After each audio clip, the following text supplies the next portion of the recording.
ایک دفعہ کا ذکر ہے چین کے دور دراز دیہات میں 5 چینی بھائی سمندر کے کنارے ایک چھوٹے سے جھونپڑی میں اپنی ماں کے ساتھ رہتے تھے۔ وہ سب ہم شکل تھے اور بالکل ایک جیسے دکھتے تھے۔ ان سب چینی بھائیوں میں کچھ ایسی خصوصیات تھیں جو اور کسی میں نہیں تھیں۔ پہلا چینی بھائی پورے سمندر کو نگل سکتا تھا۔ دوسرے چینی بھائی کی گردن لوہے کی تھی۔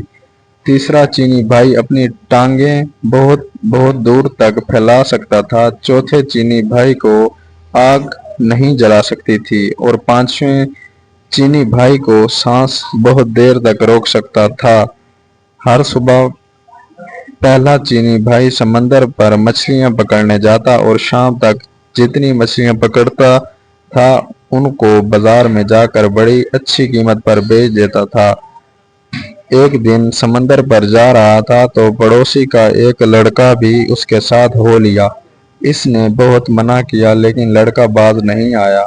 دونوں جب سمندر پر پہنچے تو پہلے چینی بھائی نے ایک ہی سانس میں تمامت سمندر کا پانی نگل لیا۔ سمندر خالی ہو گیا تو اس میں موجود تمام چیزیں واضح ہو گئیں۔ لاتعداد مچھلیوں کے علاوہ سمندر بے شمار قیمتی خزانوں سے بھرا پڑا تھا۔ لڑکا یہ سب دیکھ کر دیوانہ ہو گیا اور دوڑا خزانہ سمیٹنے کے لیے۔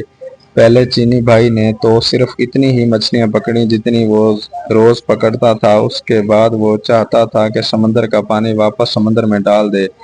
اس نے لڑکے کو آواز دی لیکن لڑکا کبھی ایک چیز اٹھاتا کبھی دوسری کی جانب لپکتا۔ اسے کچھ سنائی نہیں دے رہا تھا۔ ادھر پہلا چینی بھائی اپنے منہ میں اتنا پانی اٹھائے اٹھائے تھک گیا تھا۔ بس بہت ہو گیا لڑکے، اب واپس آ جاؤ۔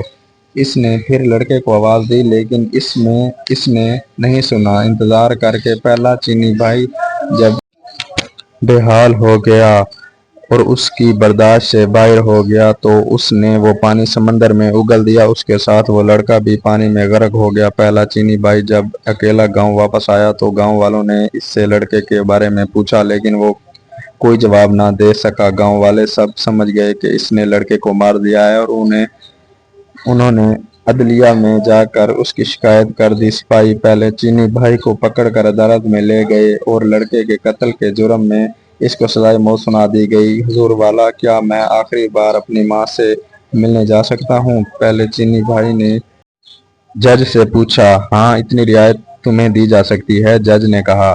پہلا چینی بھائی خوشی خوشی اپنے گھر گیا اور اپنی ماں سے ملا لیکن وہ واپس نہیں آیا بلکہ اس کی جگہ دوسرا چینی بھائی جیل پہنچ گیا جس کی لوہے کی گردن تھی۔ چوک پر تمام گاؤں کے لوگ اکٹھے ہو چکے تھے۔ جلاد ہاتھ میں تلوار لیے مجرم کی گردن اڑا دینے کے لیے تیار کھڑا تھا۔ سپاہی مجرم کو پکڑ کر لائے اور اس کی گردن شکنجے پر رکھ دی۔ جلاد آگے بڑھا اور پوری قوت سے تلوار مجرم کی گردن پر ماری لیکن دوسرا چینی بھائی مسکراتا ہوا اٹھ کھڑا ہوا۔ چونکہ اس کی گردن لوہے کی تھی اس لیے تلوار نے اس پر کچھ اثر نہیں کیا۔ یہ دیکھ کر گاؤں کا ہر شخص سخت برہم ہوا اور اس کو مارنے کے لیے کچھ اور طریقہ سوچنے لگے۔ پھر جج نے فیصلہ کیا اس کو سمندر میں ڈبو کر مارا جائے۔ اگلی صبح سزا سے پہلے دوسرا چینی بھائی جج کے پاس گیا۔ جناب والا، کیا سزا سے پہلے میں آخری بار اپنی ماں سے مل سکتا ہوں؟ ہاں، یہ رعایت تمہیں دی جا سکتی ہے، جج نے اجازت دیتے ہوئے کہا۔ وہ اجازت ملتے ہی خوشی خوشی اپنے گھر کی طرف چلا۔ اگلے دن واپسی آیا نہیں بلکہ اس کی جگہ تیسرا چینی بھائی جیل واپس آیا جس کی ٹانگیں لمبی ہو جاتی تھیں۔ اس کی سزا کی تیاری ہونے لگی۔ سارا گاؤں سمندر کے کنارے جمع ہو چکا تھا۔ سپاہی اس کو کشتی میں بٹھا کر سمندر کے درمیان میں پہنچ گئے جہاں پانی گہرا تھا اور تیسرے چینی بھائی کو اٹھا کر پانی میں پھینک دیا۔ تیسرا چینی بھائی جب سمندر میں گرا تو اس کی ٹانگیں لمبی ہونے لگی، لمبی اور بہت زیادہ لمبی ہو گئیں کہ سمندر کی تہہ تک جا لگے اور ڈوبنے سے بچ گیا۔ اس کا مسکراتا ہوا چہرہ دیکھ کر سپاہی اور تمام گاؤں والے ایک بگولا ہو گئے۔ اس بار انہوں نے فیصلہ کیا کہ مجرم کو آگ میں جلایا جائے۔ اگلی صبح وہ جج کے پاس گیا۔ حضور والا، کیا میں آخری بار اپنی ماں سے مل سکتا ہوں؟ ہاں، تمہیں اتنی رعایت دی جا سکتی ہے، جج نہ چاہتے ہوئے بھی اس کو اجازت دے دی۔ وہ خوشی خوشی اپنے گھر کی طرف دوڑا لیکن ماں سے مل کر وہ واپس نہ آیا بلکہ اس کی جگہ چوتھا چینی بھائی آیا۔ گاؤں والے چوک پر جمع ہو گئے اور سپاہیوں نے